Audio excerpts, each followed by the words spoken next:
আসসালামু আলাইকুম। এক বছর পূর্তি হয়েছে। এক বছরের মধ্যে বাংলাদেশে এই মুহূর্তে কোনো চাঁদাবাজি নাই, কোনো ঘুষ নাই। বাংলাদেশে এই মুহূর্তে কেউ কারোর জমি দখল করে না। এই মুহূর্তে কোনো অস্ত্রবাজি নাই, দেশে কোনো মাদক নাই। এরকম হওয়ারই তো কথা ছিল, তাই না? আসলেই কি তাই আছে? এই দেশের কোন জায়গায় কোন প্রতিষ্ঠানটার পরিবর্তন হয়েছে আমাকে একটু বলেন। সারা দেশের অবস্থা যা ছিল তাই আছে। এর জন্য এতগুলো মানুষ জীবন দেয় নাই। তারপরেও বিশ্বাস করি যে হয়তো একটা ভালো কিছু হবে, নির্বাচন হবে, নির্বাচনের পর একটা সরকার আসবে, সেই সরকার এই দেশের মানুষের জন্য কিছু করবে। আমি ডক্টর ইউনূসের যে সরকার, এই ইউনূসের সরকারকে আমি একটা ব্যর্থ সরকার বলবো। তিনি কিছু চাঁদাবাজ নিয়ে তারপরে তার আশপাশে তিনি একটা রাষ্ট্র চালাচ্ছেন। ব্যক্তিগতভাবে তার টাদাবাজির ব্যাপারে কিছু জানি না, কিন্তু একটা করাপ্টেড একটা গভর্নমেন্ট তিনি পরিচালনা করছেন। বাট ইউনূসকে আমাদের দরকার ছিল। এখনো পর্যন্ত ভারতীয় যে আগ্রাসন, এই গত কয়েকদিন আগে যুক্তরাষ্ট্রের সাথে যে কূটনৈতিক দর কষাকষি, এগুলোর জন্যই মূলত তাকে আমাদের খুব দরকার ছিল। তিনি ছিলেন, আছেন, আমার কোনো সমস্যা, সামনেও তাকে একটা ভালো জায়গায় রাখা হোক। এখন আপনি আমাকে বলবেন যে ভাই, এক এক করে যদি বলতে যাই, ইউনূস সরকার বলেন, বিএনপি বলেন, এনসিপি বলেন, জামাত বলেন, সবখানেই একটা সমালোচনা করার জায়গা আছে। কে কি করছে এটার আমি বললাম না, আপনারা দেশে আছেন, আপনারা সবাই জানেন। আমি আর বিতর্কিত আজকে আর কোনো বক্তব্য দিতে চাই না, যে কারণে এগুলো নিয়ে আলোচনায় না গেলাম। আমি আওয়ামী লীগ ক্ষমতায় থাকাকালীন কিছু কথা বলতাম যে আমি কখনোই চাঁদাবাজি, দুর্নীতি এগুলোর জন্য আমার এই যুদ্ধ না।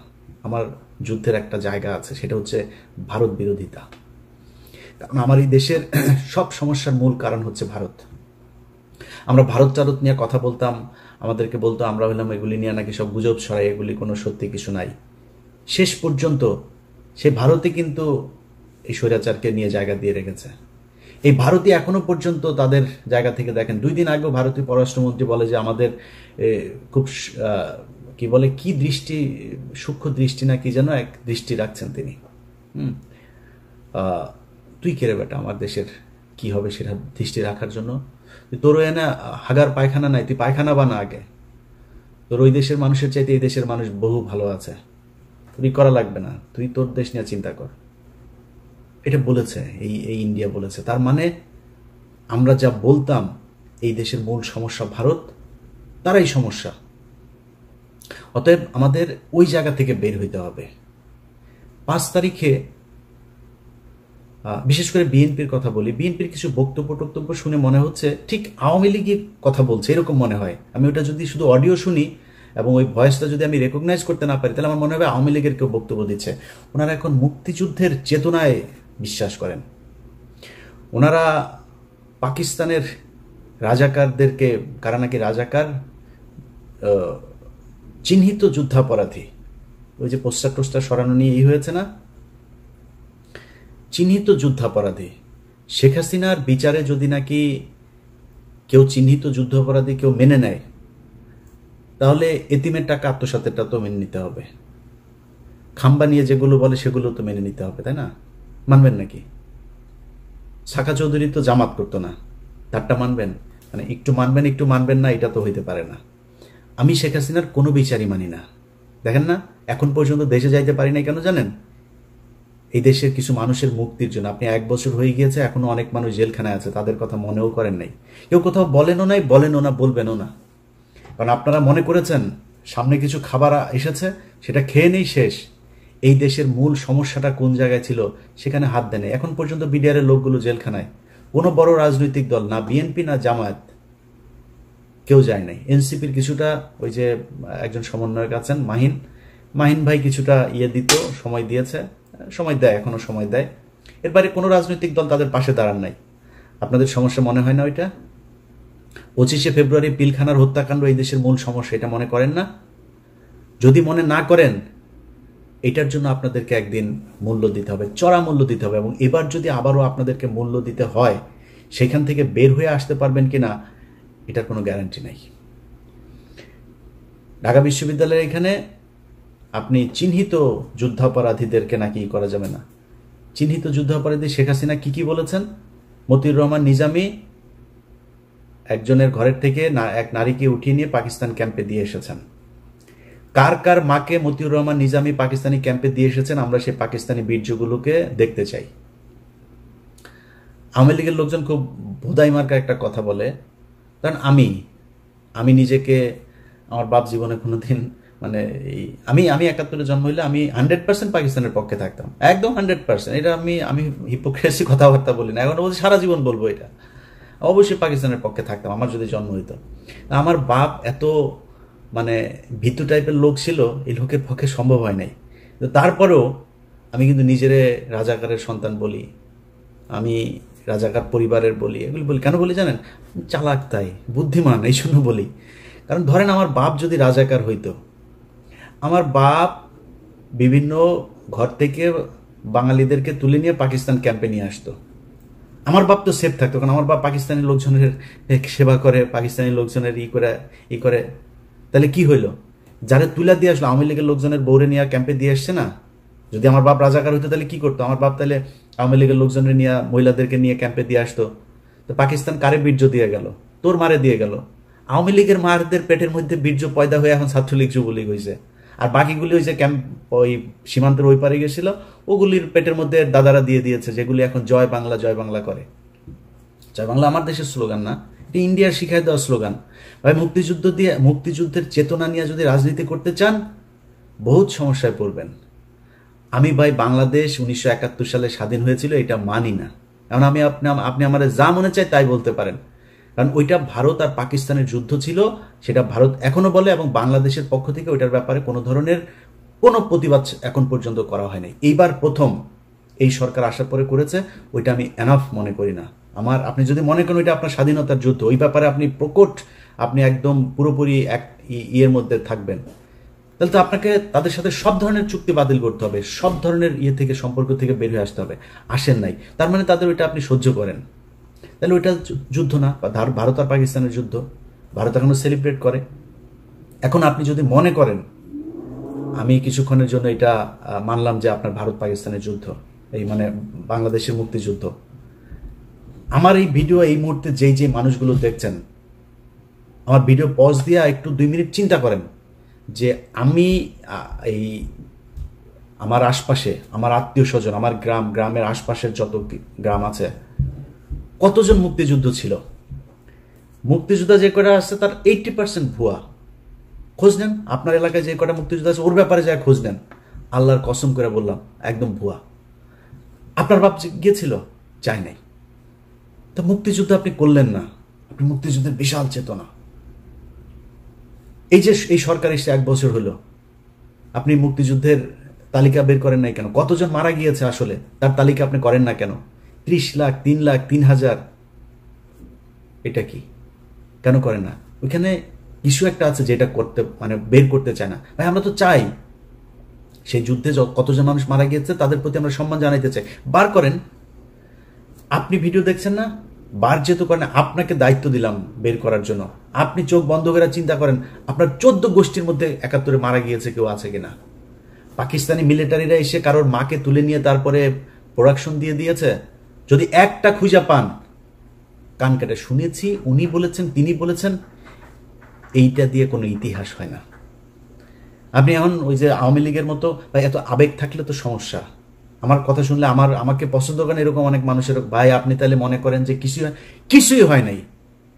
3 তারিখ ডিসেম্বরের 3 তারিখ থেকে ভারত যৌথ বাহিনী হামলা শুরু করেছে, পাকিস্তানের অস্ত্র ছিল না, ওই দিক থেকে সৈন্য আসছিল, সেটা আসতে পারে নাই, 7ম নৌবহর পাঠাবে সেটা নিয়ে সমস্যা, ওই দিক দিয়ে ভারত এই সাগর বন্ধ করে শ্রীলঙ্কা হয়ে আসতে চায়, দেরি হয়েছে। পাকিস্তান মিলিটারি পারে নাই ভারতের সাথে যুদ্ধ করে, ভারত করেছে। আরে ভাই আপনি কোন যুক্তিতে আমার কাছে আসবেন? 16ই ডিসেম্বর দেখান আপনি বাংলাদেশের একটা মানুষকে সেই জায়গায় ছিল, কেন ছিল না? এগুলি নিজের কোশ্চেন করেন। আমি আমার নিজের কথা বলি, আমি ছোটবেলা থেকে মুক্তিযুদ্ধ মানে ওই যে সিনেমা টিনেমা দেখতাম, বাংলা সিনেমা দেখতাম না, বাংলা সিনেমায় দেখা বাবারে নিজের সন্তানকে কাঁথার ভেতর থেকে বের করে মুক্তিযোদ্ধাকে ঘরের ভেতরে জায়গা দিয়া তারপরে মুক্তিযোদ্ধারে বাঁচাইলো, বিশাল এক নাটকীয় এক দৃশ্য অবতারণা করলো, করে মুভি একটা বানায় ফেলে। ওইটা দেখে দেখে বড় হয়েছে না, মানে কিছু না হলেও কিছুটা তো আছে। শেখ মুজিবের প্রতি আমার ভীষণ রকমের শ্রদ্ধা ছিল, আমি স্বীকার করছি, বিশ্বাস করেন জানতাম না তাই। আরে শালায় তো একটা বদমাস, এমন কোনো চাউরামি নাই যে এই শালা করে নাই। এই যে নারায়ণগঞ্জে চশমা ফেলে রেখে আসা বেশাব খানায়, মিথ্যা কথা না। ওর দলের এই যে শামসুল হক, ওর দলের এই লোকটারে জেলখানায় রেখে ওর বউরে সারা জীবন আকাম কুকাম করেছে। ওর বউ এই যে নিউ ইয়র্কে, এই যে আমেরিকায় এখন সম্ভবত নিউ জার্সিতে থাকেন। এই শালা, এই যে পাপনের মা, এই পাপনের মারে এই যে রাষ্ট্রপতি ছিল জিল্লুর রহমান, এই শালায় তো ওরে কিছু করতে পারতো না। এই শালা শেখ মুজিব ওর এই আইবি রহমানরে আকাম কুকাম করতো। এটা নিয়ে শেখ মুজিব এই শেখ হাসিনার পরিবারে বিশাল গ্যাঞ্জাম হইতো। সুন্দরী ছিল তো, শেখ মুজিব এটারে এই করতো। পাকশাল ভাই, একটা মানুষের কোনো দল হবে না, খালি আমার দল একা। 30,000 মানুষের আপনি জাসদের মারলেন, আপনি দুর্ভিক্ষ করলেন, এত মানুষ মারা গেল, আপনি কোন দিক থেকে তার পক্ষে কথা বলবেন বলেন? তারপর ওই যে 7ই মার্চের ভাষণ শুনলে আমার নিজের লোম দাঁড়ায় যেত ভাই। ছোটবেলায় আস্তে আস্তে, বিশেষ করে কয়েকটা বই পড়ার পরে ভাই আস্তে আস্তে বুঝলাম ঘটনা তো আসলে অন্য কিছু। আপনি বিএনপির লোকের বই পড়ার দরকার নাই, জিয়াউর রহমানের লেখা বই, তারেক রহমানের লেখা বই পড়ার দরকার নেই। আপনি মেজর জলিলের বইগুলো খালি পড়েন, ছোট ছোট চটি বই, অরক্ষিত স্বাধীনতায় পরাধীনতা সহ 3-4টা বই আপনারা পড়বেন, পিডিএফ আছে। মেজর জলিলের খুব ছোট ছোট বই পড়লে বুঝবেন যে মুক্তিযুদ্ধ আসলে কি হয়েছিল, কেন 15ই মে এপ্রিল পর্যন্ত এই দেশে ভারতীয় সেনাবাহিনী থাকবে, কেন 16ই ডিসেম্বর এটা হইতে পারবে না। সো এগুলো হচ্ছে আমাদেরকে গেলানো হয়েছে মুজিববাদ প্রতিষ্ঠা করানোর জন্য। আমি আপনার সাথে মানে ফাউল তর্ক করতে চান, আপনাকে আমি কয়েকটা ক্লু ধরাই দিলাম, আপনি খোঁজ নেন। আপনার গ্রামে, আপনার আত্মীয় স্বজন, আপনার প্রতিবেশী, যত চারিদিকে যতটুকু কানেকশন আপনার আছে, খুঁজে বার করেন যে পাকিস্তানের মিলিটারিরা এসে কারোর মাকে আকাম করিয়া গিয়েছেন, আমার একটু জানাবেন প্লিজ। কারোর বাড়িতে এসে পাকিস্তানের বাংলাদেশের মুসলমানকে এসে তারপরে মেরেছে? হ্যাঁ, অনেক হিন্দু মেরেছে, এটা সত্যি কথা। কারণ যুদ্ধটা তো ভারত পাকিস্তান, পাকিস্তানি বাহিনী জানতো, পাকিস্তানি সরকার জানতো যে আগরতলাতে গিয়ে শেখ মুজিব কি গ্যাঞ্জাম করে এসছে, কি ষড়যন্ত্র করে এসছে। সেই কারণে তাকে ক্ষমতায় বসতে দেওয়া হয় নাই, যে এরা দিলে তো এই তো ইন্ডিয়ার কাছে বিক্রি করে দিবে দেশ, জন্য করা হয়নি। কিন্তু আমরা যদি স্বাধীনতার কথা বলেন, আলটিমেটলি পাকিস্তানের রাজনীতিবিদরা যে পরিমাণে করাপ্টেড, আমাদের মতোই, এই দেশ এমনি টিকতো না। পাকিস্তান এখন দেখেন এখনো ভাগ হইতে যাচ্ছে, এই দেশ টিকতো না, ইন্ডিয়াও টিকবে না, টুডে টুমোরো এটা টিকবে না, আপনার বলে রাখলাম। তো আমরা স্বাধীন হইতেই হতো, বাট এই যে আমাদের যে গল্প সাজিয়ে দিয়ে দেওয়া হয়েছে, এই ন্যারেটিভ তো আওয়ামী লীগের ন্যারেটিভ, ইন্ডিয়ান ন্যারেটিভ।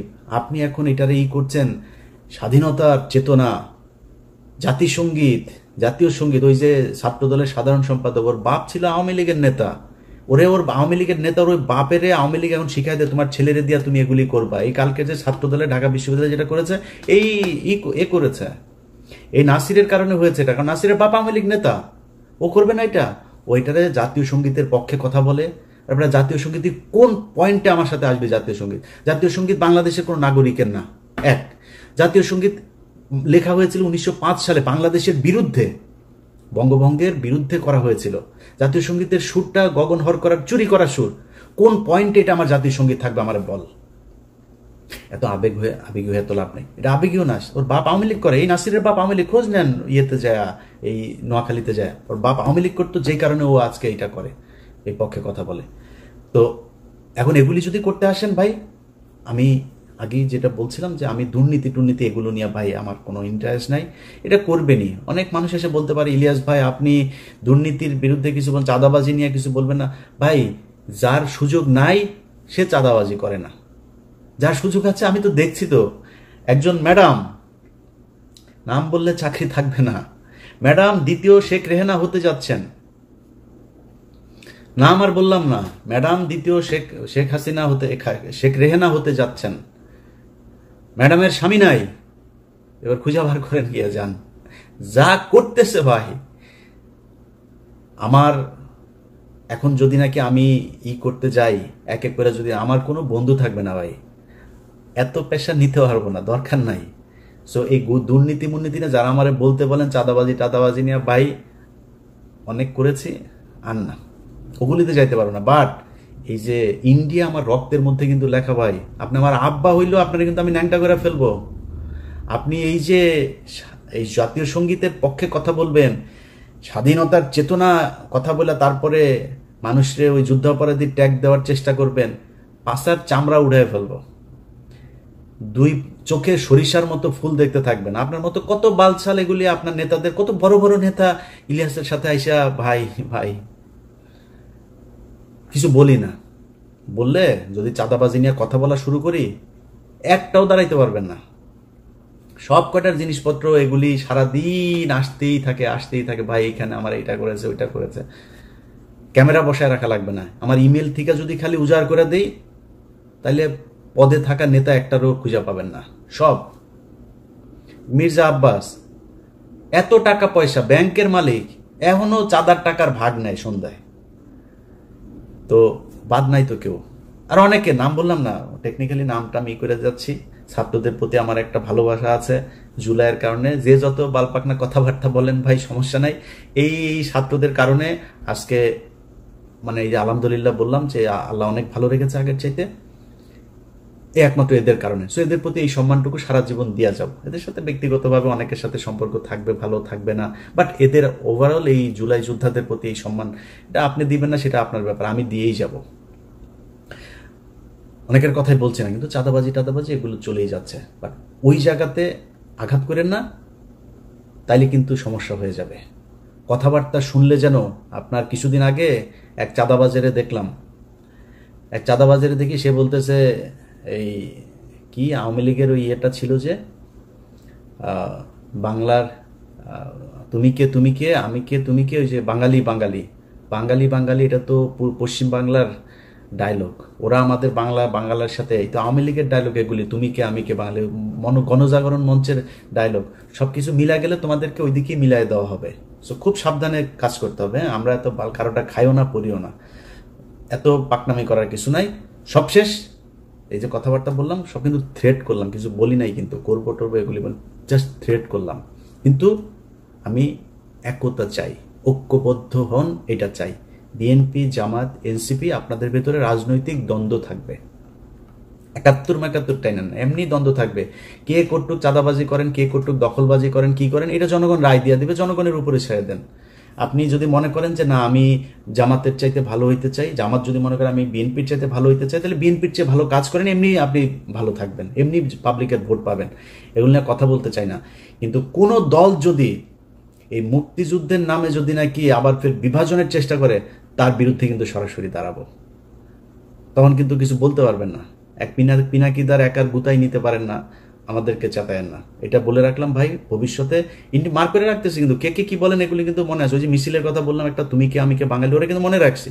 এই যে জাতীয় সঙ্গীতের কথা মনে রাখছে, কিন্তু যখন যেখানে হাতে কোনো কিছু পাওয়া যাবো ছেড়ে দেবো। পৃথিবীর কেউ তারেক রহমান ফোন করলেও শুনবো না, ছেড়ে দিব তখন। তো তখন কান্নাকাটি করে লাভ হবে না, আগেই বলে রাখলাম খুব সাবধানে। এই মুক্তিযুদ্ধের বালের যুদ্ধ নিয়ে এত বেশি পাকনামি করা যাবে না। এটা দেশ স্বাধীন হওয়া দরকার ছিল, কেমনে হয়েছে এটা নিয়ে আমরা তর্কেই যেতে চাই না। তর্কে গেলে তর্কে আইসেন, আমি বই পুস্তক দিয়া দলিল দিয়া তারপরে বুঝাই দিব যদি যেতে চান তর্কে, বাট তর্কে আমি যেতে চাই না। এটা নিয়ে দেশ স্বাধীন হয়েছে, বেটার। আমরা এখন একটা দেশ পেয়েছি, এই দেশে যারা যারা যেইভাবে ছিল পিছনের ইতিহাস নিয়ে ঘাটাঘাটি বাদ দিয়া দেশটারে কেমনে আগানো যায় সেটা নিয়ে চিন্তা করেন। রাজনৈতিক দলগুলোর ভেতরে আমি খুব মানে এত বেশি এই যে ডিজিএফআই এবং রয়ের এরা মানে উদ্দেশ্য প্রণোদিতভাবে কিছু, এনসিপির উদাহরণ যে একটা আছে, ওর নামটা কি, এই হুদাই খালি গুতায়, বিএনপির গুতায়, জামাতরে গুতায়। বিএনপির কয়েকজন আছে, এগুলি হুদাই খালি জামাতকে গুতাবে, এনসিপি গুতাবে। আমি মাঝখানে একটা করলাম যে ভাই খালেদা জিয়াকে নিয়ে, জিয়াউর রহমানকে নিয়ে আজে বাজে কথাবার্তা। তা আমি এটা নিয়ে একটা পোস্ট করলাম। পোস্ট করার পরে সার্জিস আমারে কল করলো, বললো যে ভাই আমাদের ভিতরে আমরা কি কেউ বলেছে এটা নিয়ে কোনো কথা? আমি বললাম যে এটা নিয়ে যে আলোচনা হচ্ছে, তাহলে কে কে বলেছে এটা? বললো ভাই আমাদের ভিতরে তো কেউ বলে না, আমাদের কেন্দ্রীয় আপনি দেখেন হাসনাত, আমি, নাহিদ, মাহফুজ বা কেউ, আমরা কেউ বলি না এটা নিয়ে। আমি দেখলাম আসলে বলে নাই। তো সার্জিসের ভিতরে তার মানে এটা নিয়ে তার উদারতা আছে। আপনারা সবাই বসেন ভাই, কোনো কিছু নিয়ে যদি সমস্যা হয় আপনারা বসেন, বসে তারপরে ঠিক করেন, এই জায়গাগুলোকে ঠিক করেন। কারণ এটা মাথায় রেখেন যে আওয়ামী লীগ যদি ব্যাক করে, কেউ এখনকার চাইতে ভালো থাকতে পারবেন না। আর আওয়ামী লীগ ব্যাক করার সুযোগ আপনারা তৈরি করে দিচ্ছেন। আওয়ামী লীগের সেই শক্তি নাই, কিন্তু এটা করবে ইন্ডিয়া, কারণ ওদেরকে সবসময় ইন্ডিয়া নিজের দল মনে করে। এই কারণে এই জায়গা থেকে যদি আপনি নিজেকে, দেশকে যদি নিরাপদে রাখতে চান, আপনাদের ভেতরে যা মনে চায়, যত মনে চায় দলাদলি, মারামারি, খুনাখুনি যা মনে চায় করেন। আওয়ামী লীগ, ইন্ডিয়ার মুক্তিযুদ্ধের ন্যারেটিভ, এই জায়গায় আমাদের সবাইকে ঐক্যবদ্ধ থাকতে হবে। আমি ভাই কোনো দলের না, আমার একবার বিএনপি জামাত বানায়, জামাত বিএনপি বানায়। আমি আগেই বলেছি আপনাদের, আমি বাংলাদেশে একমাত্র এক পার্টি করি, সেটার নাম হচ্ছে ইন্ডিয়ান পার্টি। আমার রক্তের যে গ্রুপ সেটা ইন্ডিয়া নেগেটিভ, এটা আমি সবসময় বলি, এখনো বলছি। ওই জায়গার বাইরে আমার কোনো কিছু করার নাই, আমার মাফ করে দিন। বাংলাদেশের বহু মানুষ আছেন যারা কিনা বলবেন যে ভাই আপনি চাঁদাবাজিকে করছেন। ভাই ওই যে বললাম যে চাঁদাবাজি নিয়ে যদি কথা বলতে যাই এখন, তাইলে আমি নিজেও চাঁদাবাজ হয়ে যাব। কেন জানেন? কারণ হচ্ছে যে অনেকের এরকম কমপ্লেন আসে যে সচিবালয়ে গিয়ে আমার সাথে চ্যাটিং আছে, সেটা দেখায় বলছে যে ভাই আমি কারোর ফোন করি নাই তা না, আমি অনেক সচিবরে ফোন করেছি, পুলিশের ঊর্ধ্বতন কর্তৃপক্ষকে ফোন করেছি। ফোন করে যদি নাকি একটা গরিব মানুষের একটা ন্যায্য পাওনা, সে যদি অনেকদিন ঘুরছে একটা জিনিস নিয়ে, আমি বলতে পারি ভাই এই লোকটার এটা যদি একদম কোট আনকোট ঠিক এইভাবে যত সচিবের সাথে কথা হয়েছে, যত উপদেষ্টার সাথে কথা হয়েছে, সবার কাছে, পুলিশ অফিসার সবার কাছে আমার একটা ডায়লগ খুব কমন, ভাই যদি ন্যায্য মনে করেন তাহলে কাজটা করে দিয়েন। এই লোকটা অনেকদিন ধরে ঘুরছে, যদি ন্যায্য হয়, অন্যায্য কোনো অনৈতিক কোনো আবদার, কোনো অনুরোধ, কোনো কিছু আমার কাছ থেকে কেউ যদি পান, জাস্ট আমার ফোন রেকর্ড করে ছেড়ে দিন। এখন আপনি যদি আমার নামে আপনারা কেউ ভয় দেখায়, আপনি দুর্নীতি করেন, আমার ভয় দেখায় যদি কেউ আপনার কাছে টাকা পয়সা চায়, আপনি যদি দেন, আমি কি করবো? আমার কিছু করার নাই তো। যদি নাকি আমারে কেউ টাকা পয়সা দিয়ে থাকেন, আমার কোনো ভয়েস, আমার কোনো কিছুতে যদি দিয়ে থাকেন, আল্লাহর রাস্তায়, এটা আমার অনেক শত্রু আছে, যে কোনো আমার এটা দেওয়ার জন্য অনেক মানুষ বসে আছে, ওর কাছে পাঠায় দিয়েন। পাঠায় দিলে দেখবেন যে ওরা আমার এটা প্রচার করবে। আমি এটা করি না, আল্লাহ যেন ওই রাস্তায় না নেওয়ায়। বাট ওই যে বললাম যে চাঁদাবাজির পরিস্থিতিটা এমন পর্যায়ে দাঁড়িয়েছে, এটা ঠিক করতে গেলে এখানে আর কাউকে খুঁজে পাওয়া যাবে না। তো লম্বা কথা বললাম 1 বছরের মাথায়। আপনাদের সবার কাছে আবারও সবশেষ অনুরোধ থাকবে, ভাই প্লিজ ঐক্যবদ্ধ হন। ঐক্যবদ্ধ যদি না হতে পারেন, তাহলে আমাদের দেশের সামনে অনেক খারাপ পরিস্থিতি বিরাজ করবে। ধরেন যেই ভাইরা বিএনপিতে আছেন, আপনাকে নিয়ে কোনো খারাপ কোনো কিছু যদি নাকি মানুষ সমালোচনা করে, ভাই আমার চাইতে, আমি তো এখনো বহুত গালি শুনি, বহুত সমালোচনা সহ্য করি। আমারে প্রচন্ড ভালোবাসে এরকম মানুষের সংখ্যা যেমন আছে, আমাকে ঘৃণা করে এরকম মানুষের সংখ্যাও আছে। এই যে এই পরিস্থিতির ভেতরে আমি, যারা আমার সমালোচনা করে, আমি তাদের সমালোচনা অনেক কিছু, আসলে কি আমার এটা ঠিক হয় নাই, আমি নিজে ভুল করি। আমার ফেসবুকে যে পোস্ট দেখেন না, আমার ফেসবুকের পোস্ট কিন্তু ধরেন 50% বা তারও কম আমি করি, 50% আমার অ্যাডমিনরা করে। আপনারা হয়তো অনেকে মনে করেন অনেক পোস্ট বোধহয় আমি মনে হয় পোস্ট করি, এরা করে। ইদানিং আমি সবাই বলে দিয়েছে যে পোস্টের সংখ্যা একটু কমায় করতে। তো এখন এই যে আমার যত ধরনের সমালোচনা টমালোচনা যা যা কিছু আছে, এখান থেকে অনেক কিছু শিখি, আমি অনেক কিছু শিখে তারপরে আমি আমার কাজ করি। আপনার নিয়ে সমালোচনা করি, তার সত্য মনে করার কারণ নাই। শেখ হাসিনা আজকে অধপতনের কারণ একটাই, সে সমালোচনা সহ্যই করে না। যারা তেলবাজি করেছে তাদেরকে কাছের মানুষ মনে করেছে। এটা যদি মনে করেন, পরিণতি শেখ হাসিনার মতোই হবে। অতএব নিজের সমালোচনা করা শেখেন। আত্ম উপলব্ধির মাধ্যমে যদি আপনি নিজেকে তৈরি করেন, আমার মনে হয় সেটা আপনার জন্য, আপনার দলের জন্য, দেশের জন্য, সবার জন্য আমাদের ভালো কিছু হবে। সবাই ভালো থাকবেন। আবারও বিজয় দিবসের শুভেচ্ছা। আওয়ামী মুক্ত একটা নতুন বাংলাদেশ দেখতে চাই। আল্লাহ হাফেজ।